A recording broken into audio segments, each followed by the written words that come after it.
Hi, this is my review of Death Ascendant. Death Ascendant is an adventure for Advanced Dungeons and Dragons, or AD&D. It's the second part of a Ravenloft trilogy that began with Death Unchained. If you want to see my review of Death Unchained, click in the link in the description below. This review will have spoilers, so that's just a warning. Well, let's talk about the physical quality of the book. The quality is pretty good considering this somewhat old and that I've used it quite a bit. It's still in pretty decent condition. The cover separates from the pages because you have a map of the Darkon and Falkovnia border. Let's see if I can get that into focus. That's basically the area where the player characters are going to be moving around. This adventure feels really sandboxy. You have a lot of freedom to explore many things. You also have a paper map that it's pretty good looking, but it's not really practical. The map is pretty big. It's a map of the Temple of the Eternal Order, one of the major locations in the adventure. As you can see, it's pretty big and it's very clear and very good looking. However, it's not really practical because it has all the indications of the secret doors, and the rooms have keys, so the players can pretty much tell which rooms are important, and they can find the secret passages really easily. So it's not really that practical. I would have preferred that they took more of an approach like in the Castles Forlorn box set. In that box set you had a map of the entire castle, and half of it was blank and the other part had all the keys and the indications, so you could place that with the Dungeon Master screen serving as a division, and so the player characters will only be able to look at the blank section of the map, and you would look at all the key sections of the map. Well, let's talk about oh, I forgot to mention the quality of the paper. It's pretty good. It's starting to get a bit yellowish, but it's pretty good even so. However, as you can see, there's like the page got ripped right over here because in one of our marathonic sessions I dropped a bit of juice when I was a teenager, and when I tried to clean up with a napkin, and big mistake. Back then we used to have these sleepover sessions where we spent like 2 or 3 days playing an adventure from start to finish, and we barely slept. We even have like a sort of like a punishment. If you fell asleep first, you were going to get pranked. So there were some pretty fun times. Now let's talk about the contents of the adventure. The adventure can be played as standalone, but it's better if you played as part of the trilogy. However, that's part of one of the negative things of this adventure, in my opinion. It doesn't feel that connected to the other adventure. You could play it as a standalone, and the players would never notice that it was part of a bigger story. They really don't have too many hooks. The only significant hook is that in the former adventure, the characters were facing off against this sort of like a death cult, and here the characters start by pursuing this cult, but that's basically the only link. There are some similarities, but you don't really feel like there's a strong link between both of the adventures. If you decide to run this adventure as standalone, you have like an introductory scenario that's pretty cool, because it grabs the characters from any setting that they are playing in. Maybe they're playing in Forgotten Realms or Greyhawk, and one of their NPCs that is maybe a friend or a family member of the player characters get killed, and by investigating and tracking down the culprit, they arrive at this temple of Nerul, the god of death, and they have to fight against cultists and some nightmarish creatures, and eventually they end up in Ravenloft through the mists. Now, this adventure has some important features that make it different from the other one. First of all, as I was telling you, it feels like a sandbox adventure. There's a lot of freedom. There are a lot of wilderness encounters, and there's also an opportunity for the characters to get their fortunes read. Basically, they find a Vistana, sort of like the gypsies of Ravenloft, and you have like a little method to read the tarot card deck. That will you can use it to lead the characters or push them in the right direction if they are lost or they don't know what to do.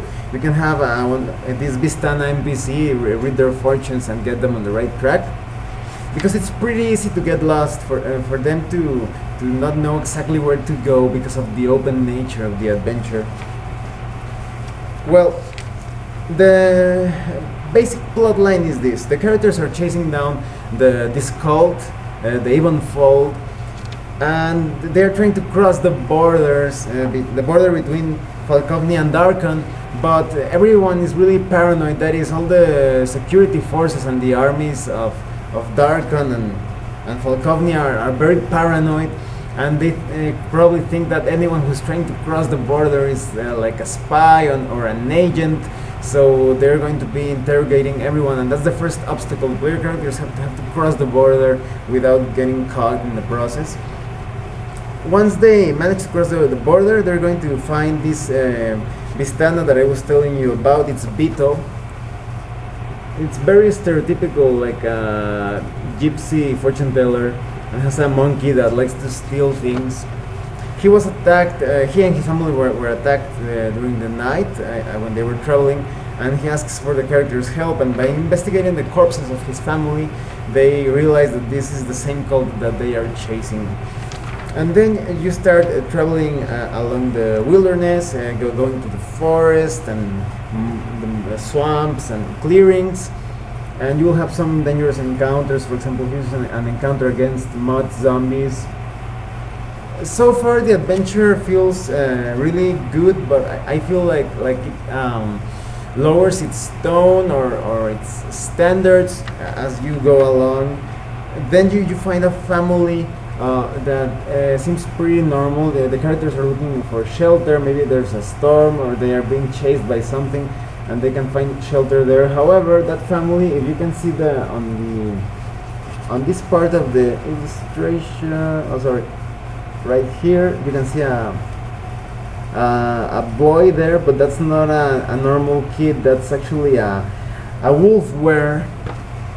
And if the characters are going to have a sort of like a moral dilemma, because being a wolf wearer, that this kid is dangerous. It's an evil kid, so he's going to, well, that beast, that lycanthropy, is killing. It's killing indiscriminately, and the characters have to think if it's the lawful thing to do to murder this boy. And as you know, in Ravenloft, that's the bread and butter of the setting. You have these moral choices, and if you decide to do the right thing, you will be punished by the mist. Your character may become a villain in the end, because there's like this dark force that eats away at the characters. So that's a crucial encounter in which the characters could end up getting the short end of the stick. Eventually, the characters will get to the city of Nartok. And in Nartok, they keep investigating where the cult is headed or hiding.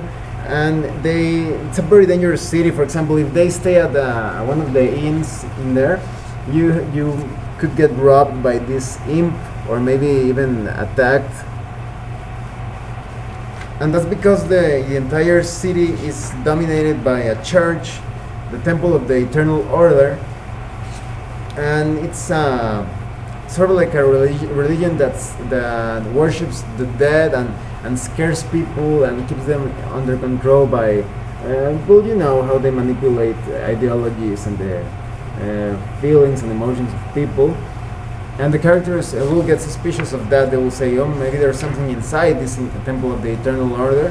And they are correct, because that temple also has an entire cult of lycanthropies in there. You're going to find were-rats, were-tigers, were-boars, were-bears, and this is where the adventure feels, I don't know, like it loses a bit of its charm, because the Temple of the Eternal Order, while at first it seems pretty creepy,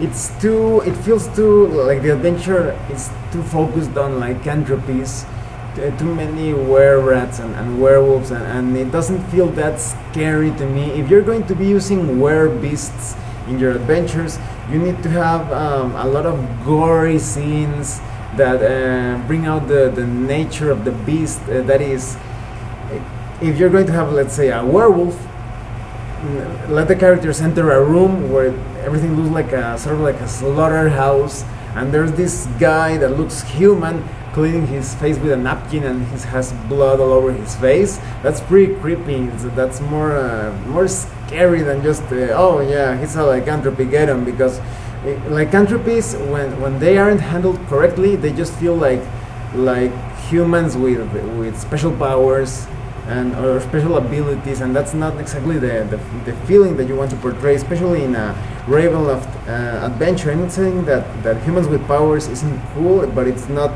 really scary for considering the theme of the adventure.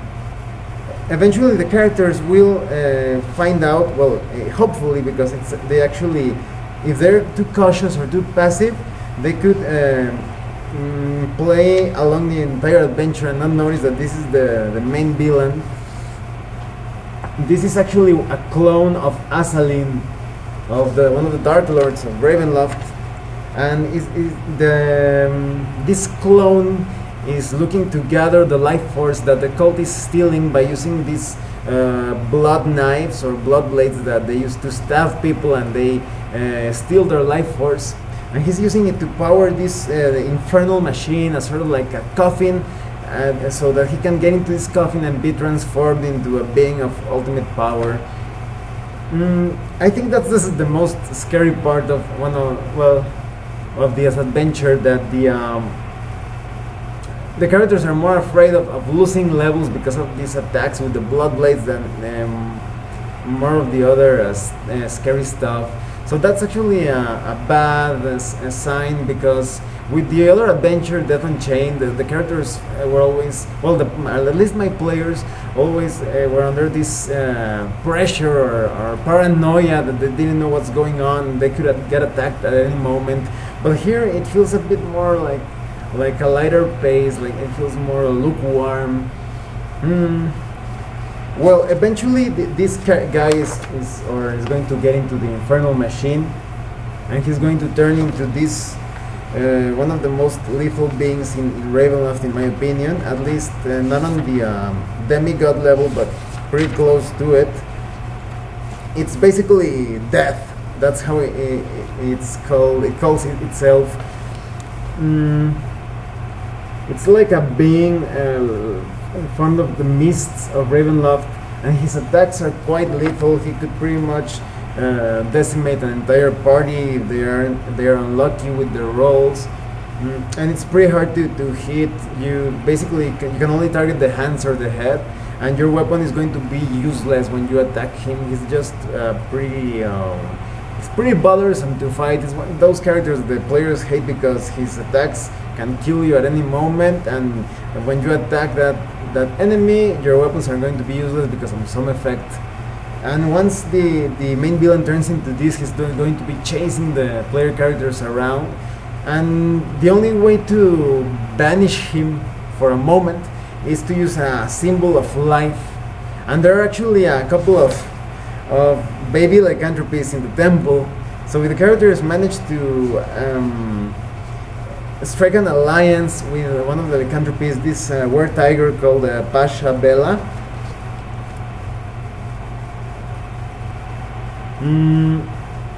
the characters could use her babies as a symbol of life and drive away this villain, and that would be the conclusion of the adventure. However, this would only be the beginning of some pretty gruesome changes that the characters are going to undertake because of the future actions of death. Well, let's talk about what I think of this adventure. This adventure was somewhat disappointing. It's not a bad adventure, but when compared with Death as Unchained, it just feels somewhat lackluster. I think this is this is more. It has more to do with the main villain.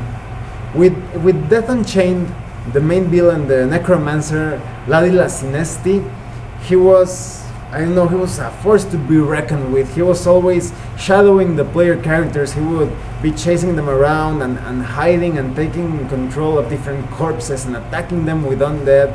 He basically didn't let the player characters rest. He was always harassing them with undead and death spells, and the guy was pretty powerful. I had a total party kill with him, and in another case only one of the characters survived when they faced off against him. And just like the villain was a very strong presence in the entire game, and there was this also a very strong presence of death and decay and the unknown and the macabre. But here, the first part of the adventure feels somewhat creepy, but then with the use of so many lycanthropies, it feels like the adventure could have been used in any setting. For example, Forgotten Realms or Greyhawk or the Dark Sun, and you probably feel like this isn't a Ravenloft adventure, or if it is, it's pretty lukewarm. And as I was telling you, the characters are just too cautious or passive. It will go through the entire Temple of the Eternal Order, and they will have no idea that this clone of Ascendant was carrying out all those all that plot or plan to turn into this being of mists and death. The main villain's name is Lowell Indashin, so it's not. He doesn't have like too much of a presence. If you're going to be a clone of Asselin, you better have like I don't know, like a lot of charisma. And I'm not talking about stats. I'm talking about the presence of the impact of the character on the adventure. Well, so it's just a decent adventure. I wouldn't recommend it like a must-have. If you're planning on running the trilogy, well, yes, you do need this adventure, but it really doesn't compare to the first part and not to the third part of the trilogy. Well, thanks for watching my review. If you have any comments or questions, please let me know. See you later.